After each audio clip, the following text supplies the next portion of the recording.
Even Know by Jacqueline Downs. Jan, I just killed a man. Harry presses the phone hard to his ear. Jan's voice is just audible over the noise of his own terror as it shouts inside him and the sounds of traffic outside the shop. What? What do you mean you killed a man? Jan is saying. Love, what do you mean? She doesn't sound scared or angry or confused. This makes him even more grateful for her, for their 20 years. That she can hear those words and know that it's nothing to be scared or angry or confused about. She will trust whatever he says. He finds the words to tell her about the man who came into the cafe less than an hour ago? Came into the cafe, asked to sit on one of Jan's tatty old kitchen chairs by the window, refused tea, the use of a phone, help.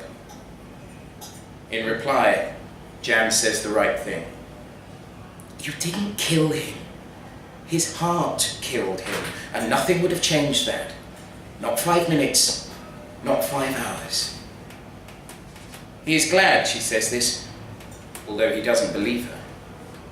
But he just wants to feel better that he didn't pick up the phone earlier, much earlier, and dial 999, even though the man told him not to. The man told him he was all right, until he decided that, after all, he wasn't. I hate this bit, says Ben. They always give it to me if I'm on. Apparently I have a kind face, but this has got to be the worst bit. Kate looks at him. Worse than being jumped on? Worse than getting glassed? Worse than the time that boy was set alight and you were the first of us to see him?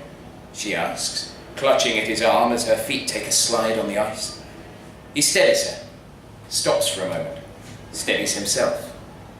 He is thinking. Yeah, I think it is worse than that. Worse. He says nothing more, but Kate knows he is thinking it. He is thinking about having to knock on a door that looks the same as every other door on this estate, on a house that looks the same as every other house. He doesn't know who will open the door, but he does know that when the door opens, he will have to speak, say some words that will change the lives of the people who live there forever. With the Burns boy, well, that was bad, telling his parents, going with him to the hospital. But at least the boy was alive, and he stayed alive for what his life was now worth. But this is the end of the story for this man they don't even know. This will be Ben saying, your husband's not coming home. Your daddy's not coming home. Going to the hospital again, this time to see this man lying still and growing colder. He won't ever be warm again. Ben will. Later he will be indoors by the electric bar fire and he will be warm again. After Harry puts the phone down on his conversation with Jan, he sits for a moment on the chair behind the counter with the Daily Mirror folded on his lap. He thinks if he reads the cartoon strips, Andy Cap or one of the others, it will make him better, make him able to stand up, lock up the cafe, find his way home. He looks around. The place needs painting, a good going over, he thinks. He'll do that. He'll get onto it next week. The phone rings, and he knows before picking it up that it's Jan. You still there, love? Why don't you come back? He considers this. Yeah, okay. I'll take a slow walk, I think. You do that, love. But be careful on that ice. Watch how you walk. It's the freezing cold air that did it, he thinks. Did it for the man he doesn't even know. Squeezed his heart, like an icy concertina. Maybe on Sunday. Maybe he'll start painting things over then. There's a knocker and a doorbell at number 39. Ben thinks the knocker is less intrusive. Kate thinks it's more foreboding, except she doesn't use that word.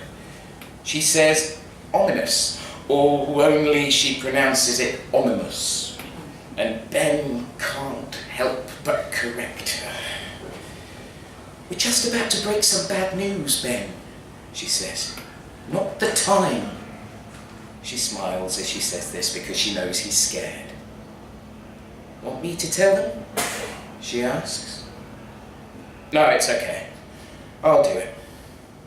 Okay, I'm gonna knock." He does so, as softly as he can while still being heard, twice, so they don't think it's only the wind. But he knows that someone inside will have been waiting for it. Through the glass, he and Kate see a shadow race towards the door. Ben knows this move.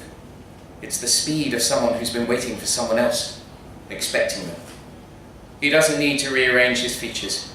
We already speak of solemnity. He glances at Kate. She has her sympathetic face on. He's seen it before, but he knows his is kinder. The door is opened by a girl, about 10 years old. She has long dark hair, is wearing a skirt and jumper, and has on those woolly tights that kids wear in the winter. She doesn't have slippers on, so Ben can see the bits where her toes go, getting a little worn. He doesn't seem surprised to see them. Maybe it's usual on the estate. Ben smiles. "Is your mum in?" he asks. The girl steps back, shouting to let her mother know. Her tone of voice suggests that she has no idea why they are there. As Ben and Kate edge their way into the mud-coloured hallway with its blue and green swirly carpet, they are both aware of one thing. The mother will know. They always do. Harry locks up and pulls on his gloves against the still freezing temperatures of this January evening. As he passes the other shops on the parade, Chippy, newsagent, the off-licence, his right hand springs up to his chest. In sympathy, he wonders, for the man he doesn't know, but to whom he will always now be linked. It's less icy in the town square, but as he edges past the shops onto the side path, he slips a bit on this ice that's untouched by salt. He takes it slowly, breathing in and then catching his breath as his chest tightens against the cold air. This is how he must have felt, he thinks, the man he doesn't even know. But worse. Much worse. He passes the church hall. There's something going on because there's a line of people, each of them holding a chair, and it looks strange to him, like something from a film. Then he sees the vicar, beaming, oblivious, ushering them in, and the line of chairs starts to sway. The girl has stayed out of the kitchen where her mother leans against a chair, crying. For once, Ben doesn't know what to say. He just wonders why there is one chair, a solitary chair, in the kitchen. Kate touches the mother's arm. "Can I call someone for you?" she asks. Before anyone can speak, the little girl is there, facing her mum's tears. "It's Daddy," the mother says. "They think they found him dead. In the snow." Kate thinks, this isn't how it happened, and it's not what we said, but the mother reaches into the back of the cutlery drawer, and when she pulls out her hand, there's a packet of cigarettes in it. "Mum, don't!" the girl says through her tears. A teenage boy has appeared behind them. "Leave her," he says. "Let her smoke." The little girl doesn't know what everyone else in the kitchen knows, that her mum is really going to need those cigarettes. His street is not well lit, and Harry has to concentrate, especially as he passes the house of his neighbour from 2 doors along, because he knows what she's like. She thinks you can melt the snow with boiling water. Doesn't think about it freezing up, its own little ice rink.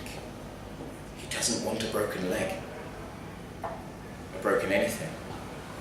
As he walks up the path to his own home, he sees Jan at the door, waiting. She smiles and holds out her arms. Ben opens the door to a bony woman, the next-door neighbour apparently, who isn't wearing a coat and whose red nose suggests she has been crying. She's through here, he says, indicating the dining room where the girl has gone. He follows the woman into the room where the girl is sitting on a chair, knees up against her chin, a still life. The woman takes a chair opposite and tries to make conversation about the school day, about an upcoming birthday party for her own daughter. The girl amazes Ben by responding politely, in the way that she's been brought up to do, although there is a distracted distance between her thoughts and the words that come out of her mouth. In the seconds it has taken her to walk from the kitchen, where she heard the news, to the dining room, where she will wait while her mum and brother are driven to the hospital to confirm what they all already know. She has grown up. Grown up and grown old. Ben hangs in the doorway, at a loss while Kate gets the mum ready. He looks at the girl. She returns his gaze. Hers is a look that says, I know this is hard for you, but you get to go home tonight, where everything will be normal. Things will never be normal for me now you've stepped into my house with this news. At least, that's what he imagines she's saying, this daughter of the man he doesn't even know. But he has a degree and an overactive imagination, and both of these things have given him a tendency towards introspection, which he quite likes about himself, and hopes the job doesn't bleed out of him. While Harry is sitting in a warm kitchen with Jan, silent except for his breath blowing on a cup of tea, Ben and Kate are guiding the smoking mother and her teenage son to where the patrol car is parked at the edge of the estate. The boy is silent, his eyes shocked open. The mother speaks. I don't think it's him, she says. You said he was in his 40s. He's not. He's nearly 60. I don't think it's him. As he helps her into the car, Ben knows he has to say something that will prepare her. He had ID on him, love, with his name. You know, William, he says softly, stopping short of the full name. I'm sorry. She wants to wonder out loud if his wallet had been stolen, found on someone else, but closes her mouth as soon as she opens it. She knows it isn't worth the words. Oh yes, of course. Of course he did. That sounds just like him. It's late now. Harry is in bed. He's found sleep. Jan is beside him, breathing softly, awake on his behalf. Kate has another gulp of vodka, neat because she doesn't have any mixers in the house. She thought that this would stop her drinking, but it just means everything is undiluted. Ben sits on one of the hard-backed chairs at the dining table, his arms rigidly by his sides, shoulder blades pressed together, causing a pain in his back that he doesn't want to alleviate. He's got darts with the boys tomorrow, and now he thinks his arm will play him up. He'll lose, and the boys will laugh and cheer, because Ben usually wins.